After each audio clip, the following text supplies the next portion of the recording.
আউযুবিল্লাহি মিনাশ শাইতানির রাজিম বিসমিল্লাহির রহমানির রহিম। আজকে আমরা দেখব বাংলাদেশে নির্বাচনে আগামীতে ক্ষমতায় কোন দল আসবে।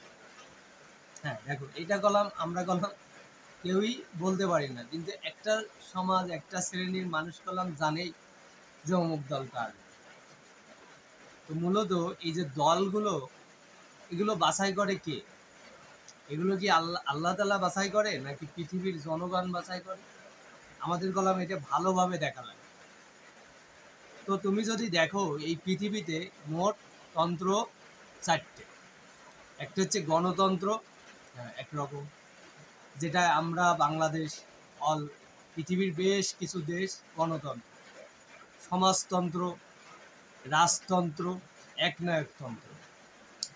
এখন এই চারটে তন্ত্রের উপরে কি হয়, সারা পৃথিবীতে সবাই পড়াশোনা করে এবং প্রত্যেকটা দেশেই এদেরই এই তন্ত্রের উপরে সমাজ ব্যবস্থা পরিচালনা করা হয়। এখন এই তন্ত্রগুলো কেমন দেখো, নবী করিম সাল্লাল্লাহু আলাইহি সাল্লামও উনিও একটা দেশকে পরিচালনা করছে। হ্যাঁ, উনি পরিচালনা করছে এবং ওনার সাহাবী আজমাইনগণরাও কি করছে, পরিচালনা করছে।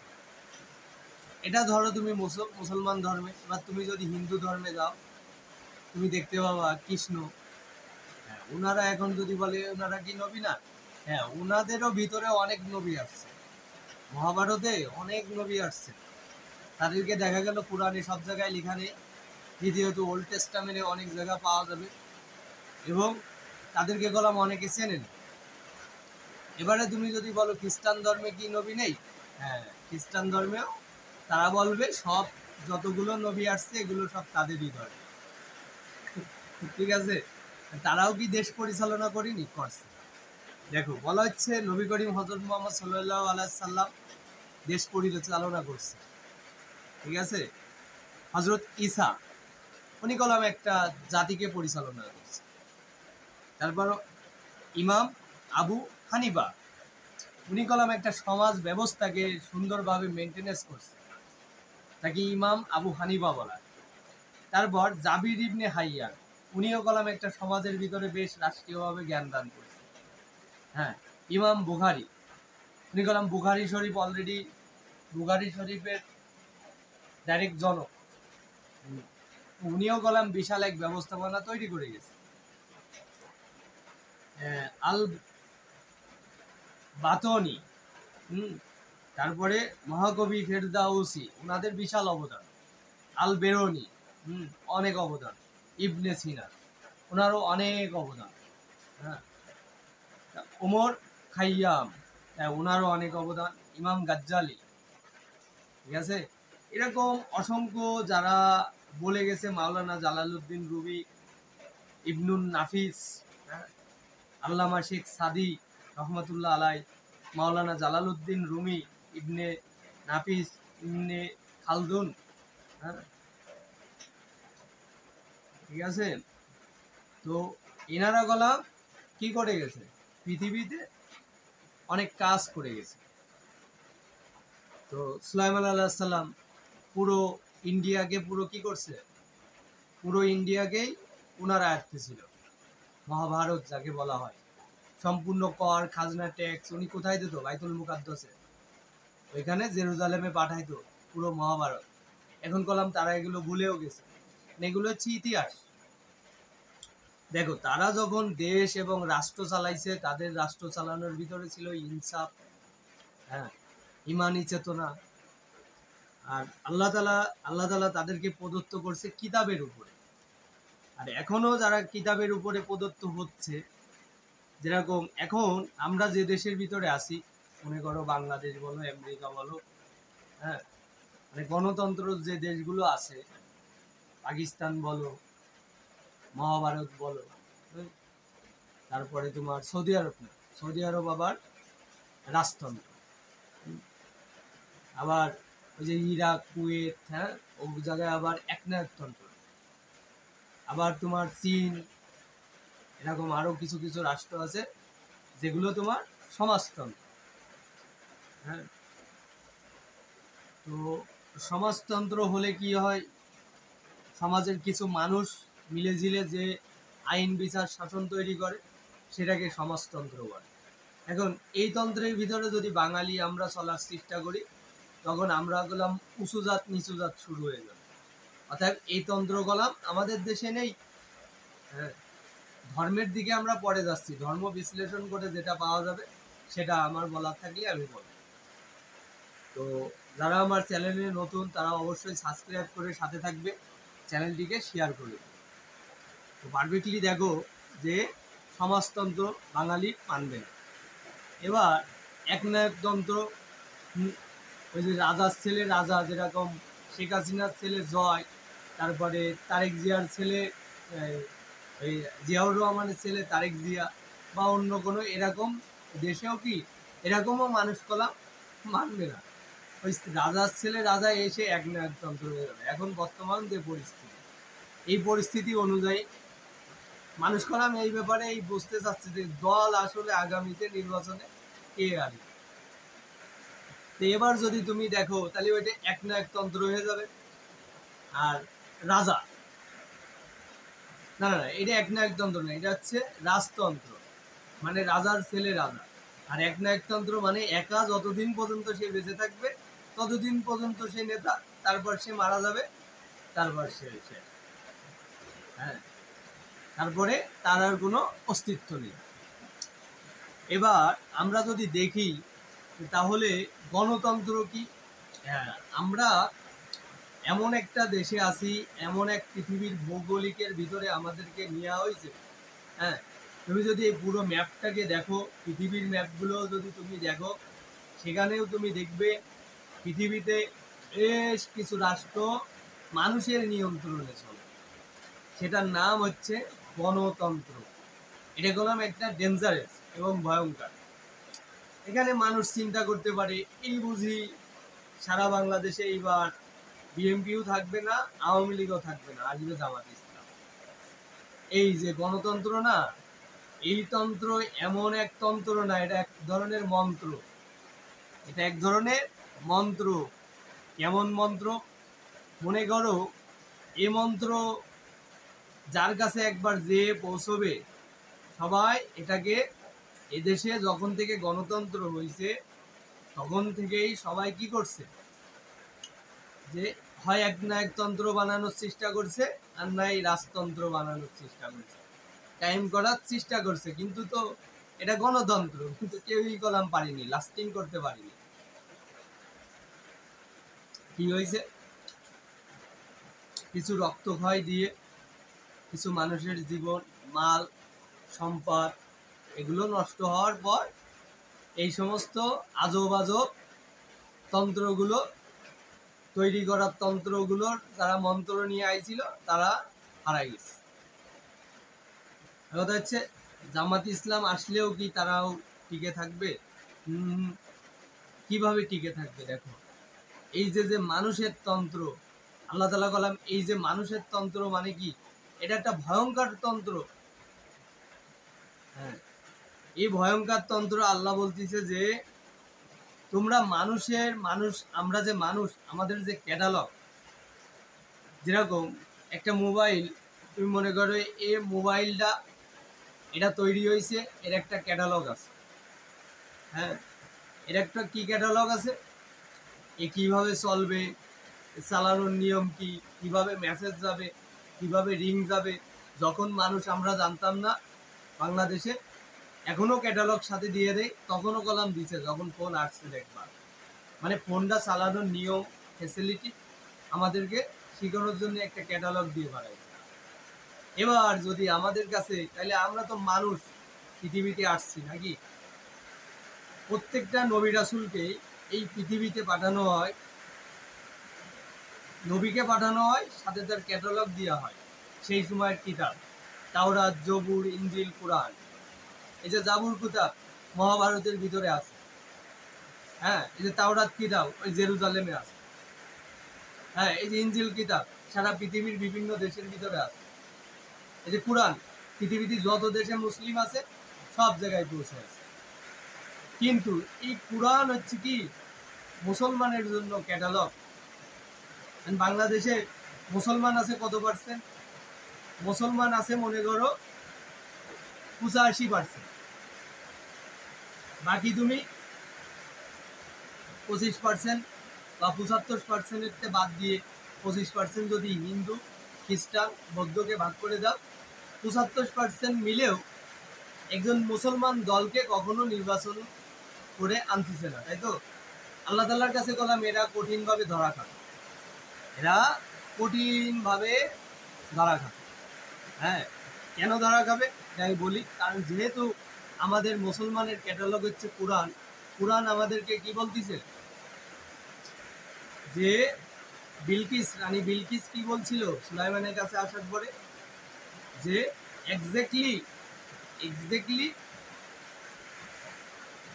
ইওর লর্ড, হ্যাঁ এক্স্যাক্টলি ইওর লর্ড ইজ কুরআন। বলছে আমি তো লর্ড এবং কুরআন সম্পর্কে অজ্ঞ ছিলাম, এখন আমি যখন জানলাম আমি ঈমান আনলাম।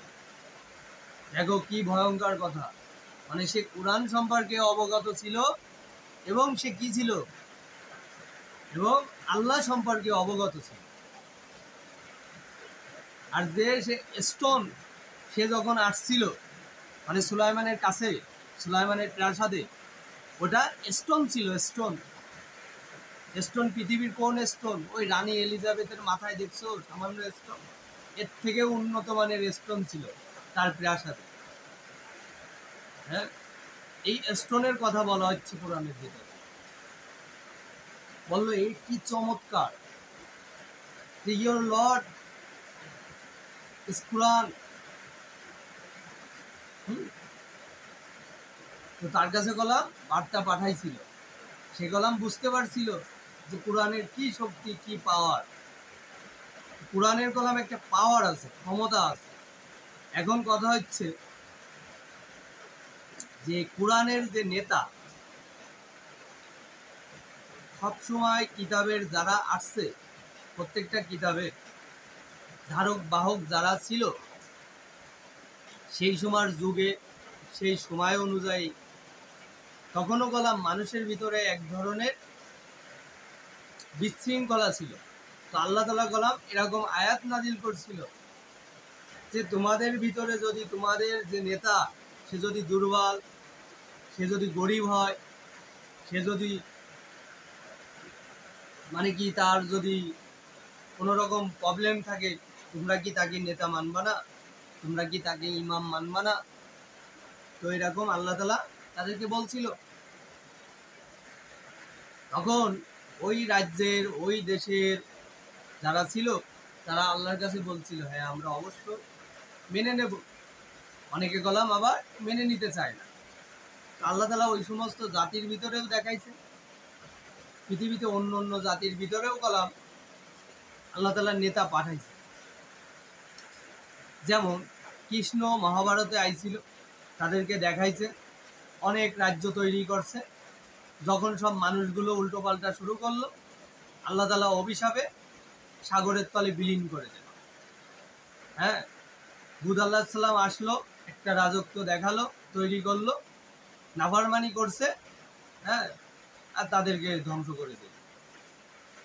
ঠিক আছে, এরকম নবী রাসূল আসছে, লূত আলাইহিস সালাম আসছে, তাদেরকে এক ধরনের কিতাব দেওয়া হলো, তাদেরকে বলছে যে তাওরাত, জবুর, ইনজিল, কুরআন, এই কিতাব বাদেও আল্লাহ তাআলা আরো অনেক কিতাব নাজিল করছে, কিন্তু এগুলো হচ্ছে বড় কিতাব। যেরকম old testament, old testament column আছে।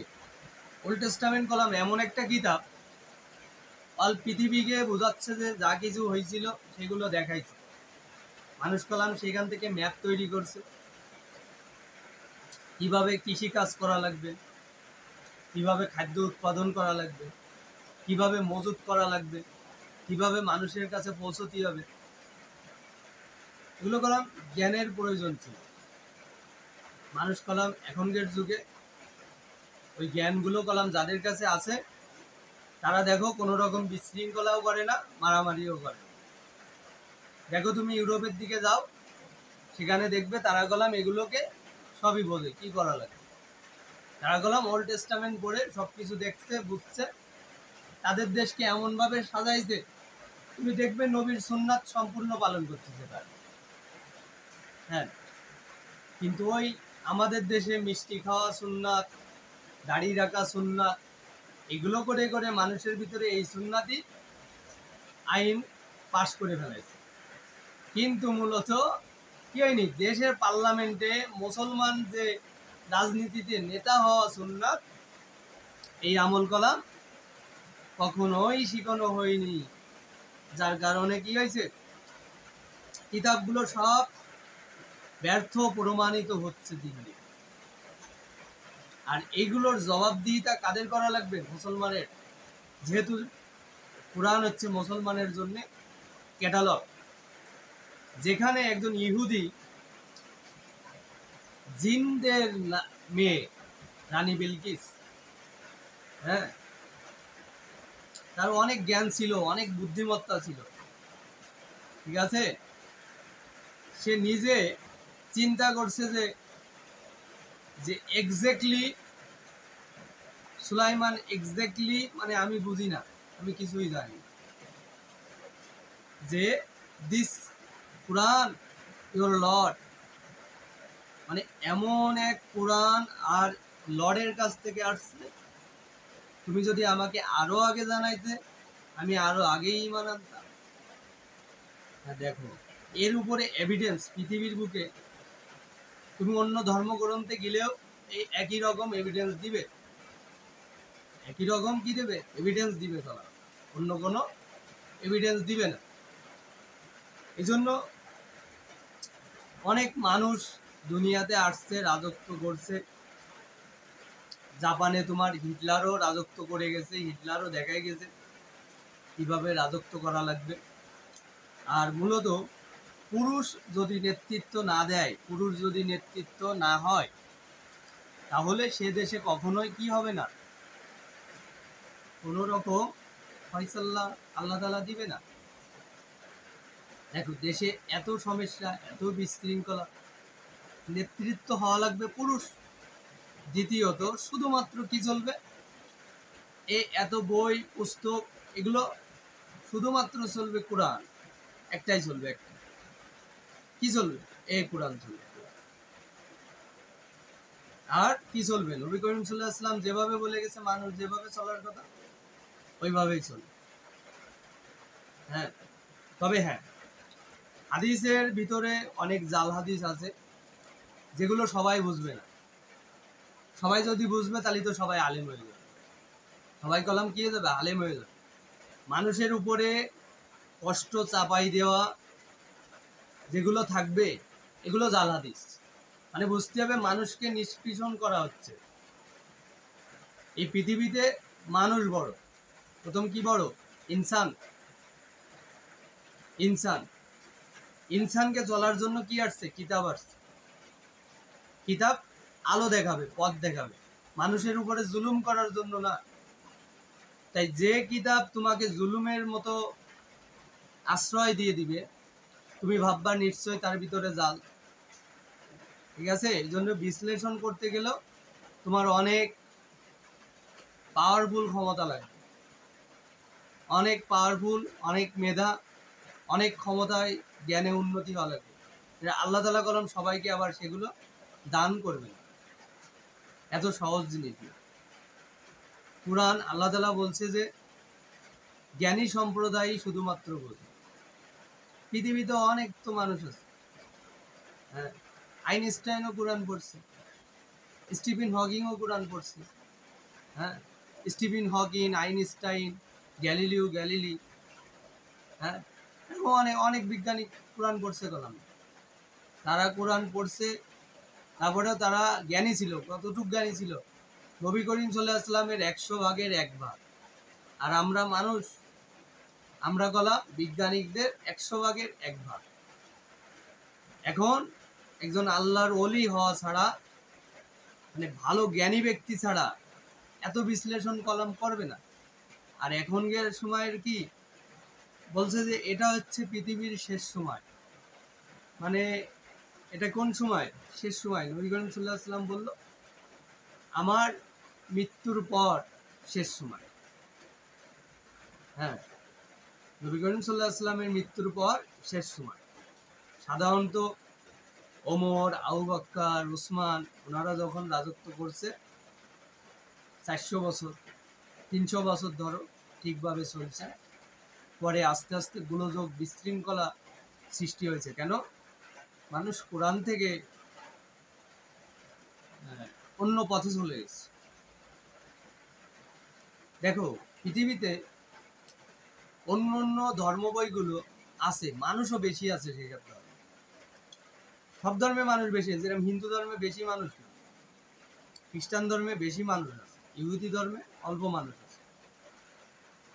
বলতেছে যে গাছ যদি জন্ম নেয়, অল্প গাছ জন্ম নিলেই ভালো যদি ফল দেয়, আর যদি বেশি গাছ জন্ম নেয় ফল দেবে না, ওগুলো সব আগাছা হয়ে যায়। দেখো এখন তাহলে এই থিওরিক্যালে গিলে গেলাম ওরা জিতে যায়, আমরা গেলাম ওই থিওরিক্যালে যাব না।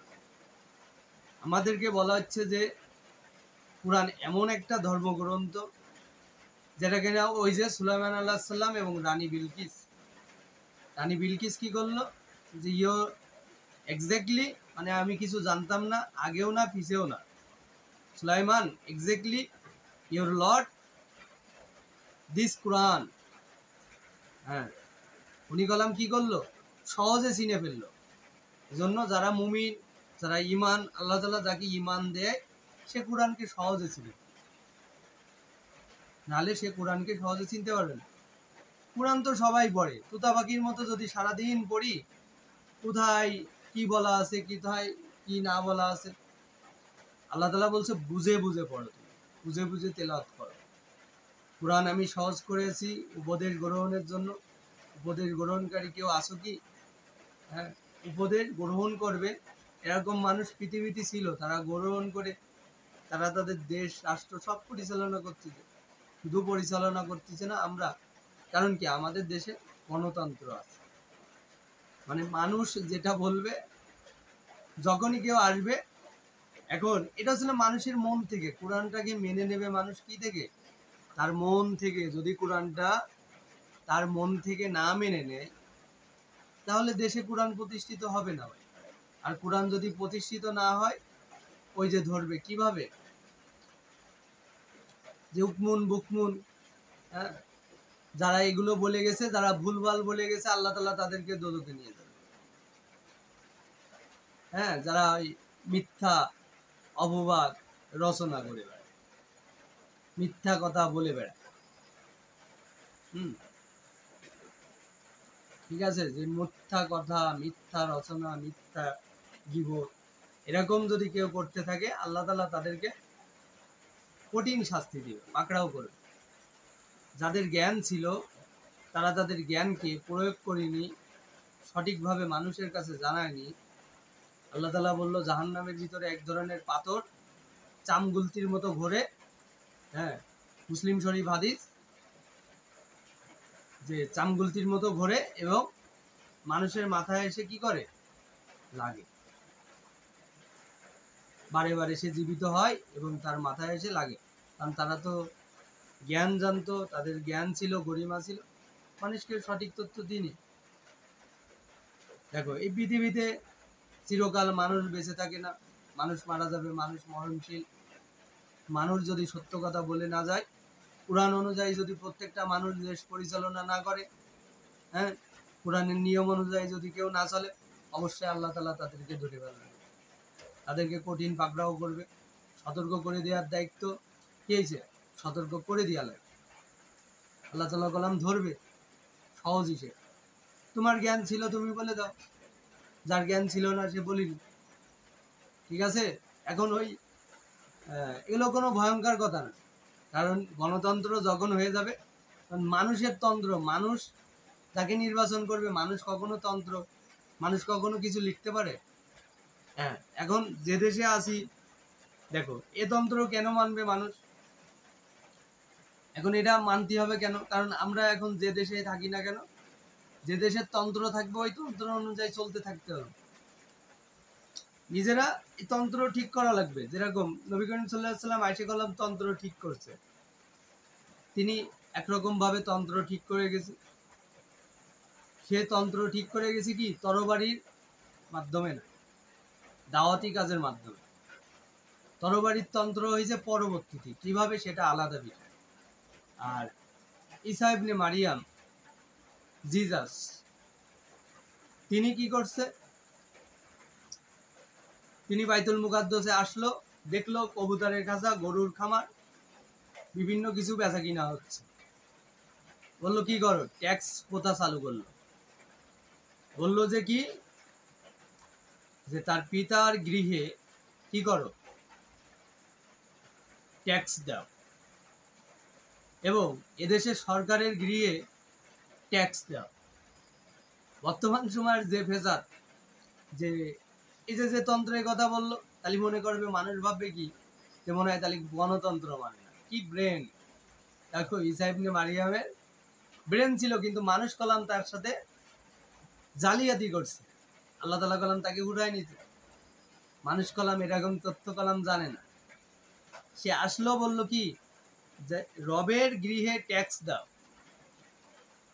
হ্যাঁ, রবের গৃহে ট্যাক্স দাও, দেশের সরকারকেও তুমি ট্যাক্স দাও, কারণ এই ঘর যে বানাইছে, এই ঘরের যে মালিক, তাকে ট্যাক্স দাও। কিন্তু ওই দেশের লোকজন যাই বললো কি, ঈসা ইবনে মারিয়াম সে ট্যাক্স চাচ্ছে। ওই কি বলো, সেও কি আবার এক রাজা? গড়মিল ঘটাইতেছে কলা। তো বর্তমান যুগটা হচ্ছে এরকম, তোমার রব যে দলের দিকে আছে সেই দলের সাথে থাকো, সেই দলকে ট্যাক্স দাও। তুমি যে দেশে আসো সে দেশের লোককে ট্যাক্স দাও। এই দুটো ধরনের হয়ে গেলে ওই দল একসময় ঠিকই আল্লাহ তাআলা ক্ষমতায় আনে নেবে। সে যে দলই হোক, যাকে তুমি ভালোবাসো তাকে তুমি ট্যাক্স দাও। আল্লাহ তাআলা কলাম তোমাদের মাঝে প্রকাশ করে দেবে, প্রকাশ করে দেশে, শেষ জমানায় প্রকাশ করেও দেশে দেখাচ্ছে, শুধুমাত্র নমুনা মানুষ কি করে। খালি মানুষ, এই তো কিছুদিন আগে বিমান দুর্ঘটনা হলো, বাচ্চারা মারা গেল, এর থেকেও আরো অনেক ক্ষতি হয়ে যাবে দেশে। বড় বড় ভূমিকম্প আসবে, সুনামি আসবে, হ্যাঁ, মানুষ জানবেও না, বিলীন হয়ে যেতে পারে। বাংলাদেশে বিভিন্ন শহর বিলীন হয়ে যাবে, কোনো ব্যাপার না, আল্লাহর কাছে কোনো। মানুষ সকালে দেখছে একরকম, রাতে হয়ে গেছে আরেকরকম, রাতে দেখছে একরকম, সকালে হয়ে গেছে একরকম। কেন? কারণ তারা জুলুম করছে। জুলুম কার সাথে? তার রবের সাথে জুলুম করছে। হ্যাঁ, আল্লাহর কিতাবের সাথে এবং তার রবের সাথে জুলুম করলে আল্লাহ কখনো ছাড় দেয় না। কুন ফায়া কুন। তো আমরা দেখব, আমাদের রব বলছি ইকরা বিসমি রব্বিক আল্লাযী খলাক, ভালোভাবে পড়তে হবে, জানতে হবে, দিন ইসলামের দাওয়াত করতে হবে, মানুষকে সত্যের কথা জানাইতে হবে। আর এই গণতন্ত্রের দিয়া রাষ্ট্রবিধানে যদি আমরা মারা যাই, আমাদের কি হবে? এখানে আল্লাহ তাআলা আমাদের দুই রকম বিচার করবে। একরকম বিচার, সে বলবে তুমি কি চেষ্টা চালাইছো কিনা। যদি তুমি চেষ্টা চালাও তোমার দিন ইসলাম প্রতিষ্ঠা করার জন্য, তোমাকে আল্লাহ ছাড়বে, শহীদ হিসেবে কবুল করবে। আর তুমি যদি চেষ্টা নাও চালাও, তাহলে তোমাকে শহীদ হিসেবে কবুল করবে না। যেরকম কোরআনের ভিতরে আসছে, একটা দলকে বিশাল এক কুণ্ডলীর ভিতরে ফেলানো হচ্ছে। তারা সবাই কি করছে? ঈমান গ্রহণ করছে, হাকিমকে বিশ্বাস করছে, হামিদকে বিশ্বাস করছে, হ্যাঁ, যে আল্লাহকে বিশ্বাস করছে। তো এই কারণে এক ঈশ্বরকে বিশ্বাস করছে, এক আল্লাহকে বিশ্বাস করছে, যার কারণে তাদেরকে আগুনের কুণ্ডলীতে ফেলা হচ্ছে। তখন মানুষ মারা যাচ্ছে, তার বাচ্চারা বলতেছে আমরা জান্নাতে যাচ্ছি। এই যে নমুনা এয়ারক্রাফট বিধ্বস্তে, এখানে বাচ্চারা দেখাচ্ছে যে মা বাবা আমরা জান্নাতে চলে যাচ্ছি, তোমরাও আসো আমাদের সাথে। কারণ কি, এদেশে এমনিই দেখছো অনেকে বলতেছে আমরা আর এদেশে থাকবো না। কেন থাকতে চাচ্ছে না? কারণ বাংলাদেশের থেকে পড়াশোনা করছে, জ্ঞান অর্জন করছে, কিন্তু কি একটা সময় দেখা যাচ্ছে তারা দেশ থেকে চলে যেতে চাচ্ছে। এই যে চলে যেতে চাচ্ছে, এটার মানে হচ্ছে যে তারা অনেক অনেক কষ্ট পাচ্ছে। মানে তারা বললাম অন্য দেশেও গণতন্ত্র আছে, কিন্তু এমন গণতন্ত্র না। তারা সম্পূর্ণ নবীর সুন্নাতকে পালন করতেছে, তারা সম্পূর্ণ সুন্নাতকে পালন করতেছে। অন্য দেশগুলো আরো আগে, আরো বহু বহু বছর আগে সুন্নাত সম্পূর্ণ তাদের লাইভলিতে একবারে লিখে ফেলেছে। ওগুলো তারা কখনোই বলবে না। তারা কোরআন মানুক আর না মানুক, কিন্তু আমরা সুন্নাত নিয়ে শুধু লাফালাফি করছি। কিন্তু রাষ্ট্রীয়ভাবে পুরুষদের নেতা দরকার না, নারী নেতা দরকার। আর পুরুষ যে আসবে সে নারী লুবি হবে। এই যে একটা চিন্তা চেতনা যদি মানুষের ভিতরে থাকে, প্রভু জিজাস বলতেছে যে আমার জায়গায় তুমি কাউকে স্থির করে না, তার জায়গায় যদি কাউকে স্থির করো সে তো পাপী। মানে কি, মানুষ সকাল থেকে সন্ধ্যা পর্যন্ত কোনো না কোনো পাপ কাজ করবে। মানুষ কি করবে? পাপ কাজ করবে। তো আস্তাগফিরুল্লাহ এগুলো যখন করবে, তখন তো বারে বারে সে যদি আস্তাগফির পড়তে থাকে। কেন বলছেন নবী করিম সাল্লাল্লাহু আলাইহি ওয়াসাল্লাম? কেন বলছেন? কারণ নবী করিম সাল্লাল্লাহু আলাইহি ওয়াসাল্লাম জানতো সে পাপ কাজ করবে। নবী করিম সাল্লাল্লাহু আলাইহি ওয়াসাল্লাম নিজেও পড়তো আস্তাগফিরুল্লাহ, এটা তিনিও সবসময় পড়তো এবং আমাদের উম্মাদকে বলে গেছে সবসময় পড়ার জন্য। দেখো জিজাস কলাম বলে গেছে, তাই তুমি কি করে না, স্থির করে না। প্রভু ঈশ্বরের জায়গায় কখনো কি করা যায় না, কোনো মানুষকে দাঁড় করানো যায় না। কিন্তু আজকে মানুষ কি করতেছে, ভুল করেও অনেক মূর্তি বানাচ্ছে, অনেক কিছু করছে। কোনো ব্যাপার না, এটা তাদের ধর্ম। যার যার ধর্ম তার তার অনুযায়ী তার তার বিচার নিষ্পত্তি হবে। হ্যাঁ, এখন আমরা যারা মুসলমান, আমাদের ধর্মের উপরে বিচার নিষ্পত্তি হবে এবং বলা হবে পৃথিবীতে সব থেকে শ্রেষ্ঠ ধর্ম দেওয়া হয়েছে কোরআন। তোমরা কোরআন অনুযায়ী কি করছো? শুধু পড়ছো, আবার তা না বুঝে পড়ছো। দ্বিতীয় কথা ধরবে, পরে আবার বলবে যে তাইলে তোমরা যে কোরআন পড়ছো ভালো কথা, কোরআন তো তোমরা পড়ছো, কোরআন পড়ে তো তোমরা তার কি আইন পাশ করছো? কোনো আইনও পাশ করোনি, দেশকেও তোমরা পরিচালনা করোনি, তাহলে কি ফয়সাল্লা চাও? তখন মানুষ বলবে আল্লাহ আমাদেরকে ক্ষমা করে দেন, আমরা ভুল করেছি। আল্লাহ বলবে না, এটা তো ক্ষমার জায়গা না। মানুষ ইসলাম প্রতিষ্ঠিত করবে, এই জন্য কি করছে, একটা সময় জীবনও দিছে গলা।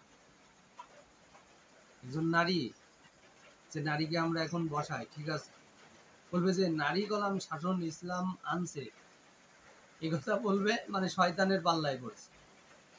নারী কলাম জীবন দিয়েছে প্রথম শরীর, ঠিক আছে, কিন্তু এমনও মানুষ আসবে আর বলবে নারী তো ইসলামের জন্য জীবন দিয়েছে, তাহলে নারী কি কিছু বোঝেন? হ্যাঁ, নারী সবই বোঝে, নারী সব কিছু করতে পারে। তারা কিন্তু বাঁকা, একদিক থেকে তারা বাঁকা, এই কারণেই সব কিছু বোঝে। হ্যাঁ, আমরা আজকে দেখলাম রাজনীতির একটা কঠিন পার্ট। এজন্য আমরা যদি মুসলমান হই, অন্য ধর্মের সবাই গেলাম একই রকম থিওরিটিক্যালে তার দেশ শাসন পরিচালনা করছে প্রত্যেকটা কিতাব অনুযায়ী। হ্যাঁ, যেরকম এই মহাভারতে কলাম, এই যে যজুর্বেদ, সামবেদ, ঋগ্বেদ, অথর্ববেদ, গরুড় পুরাণ, পদ্ম পুরাণ, হ্যাঁ, উপনিষদ, যা কিছু বলো না কেন, এই সব কিছুর উপরে তারা গলাম, তাদের দেশেও গলাম এগুলোর উপরে চর্চা করাইছে। মানুষ কলাম এখনো গরুড় পুরাণ অনেকে পড়তেছে। কেন? কারণ স্বর্গে যে যাবে তারা, আসলে শাস্তিগুলো কি, নরকে স্বর্গের শাস্তি সম্পর্কে পড়তেছে, যে তারা জাতি পারবে কি না আদৌ, তাই তারা গরুড় পুরাণ পড়তেছে গলাম। ওখানে গলাম তাদের স্বর্গ নরক সম্পর্কে বলা আছে। আর আমাদের কোরআনের ভিতরে আল্লাহ তাআলা কখনো কখনো মানুষকে থ্রেট দিচ্ছে, কখনো কখনো জান্নাতের প্রতিশ্রুতি দিচ্ছে, কখনো কখনো জাহান্নামেরও প্রতিশ্রুতি দিয়ে দিচ্ছে। It is a fire intensely hot, নারুন হামিয়া। হ্যাঁ, এক দোজক আছে কঠিন। কি আছে, দোজক আছে কোটি।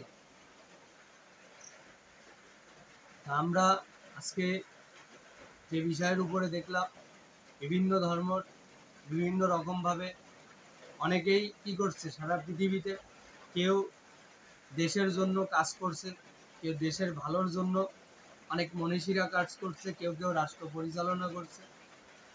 তো ফার্স্টলি মোহাম্মদ সাল্লাহ আসলামের মতো রাষ্ট্র পরিচালনা পৃথিবীর কেউ করি। সে যে কোনো ধর্মের সব গ্রন্থের সবাই জানে। নবী হযরত মুহাম্মদ সাল্লাল্লাহু আলাইহি সাল্লাম কি করছে, যে মা কানা মুহাম্মাদুন আবা আহাদিন মির রিজালিকুর রাসূলুল্লাহি খাতামান নাবিয়িনা ওয়া কানা আল্লাহু বিকুল্লি শাইইন আলিমা। এমন একজন নবী যিনি হাদিস কোরআনের উপরে কি করছে, উনি রাজত্ব চালাইছে, ওনার নাম সবার আগে আছে। ওনার মতো রাজত্ব চালাইতে কেউ পারে না। হ্যাঁ, সব ধর্মের লোক সবাই গোলাম যায়, কিন্তু হ্যাঁ ওই রাজত্ব চালাইতে পারছে বিদায় তার রাজত্বের সব কিছু কপি করে নিয়ে চলে গেছে।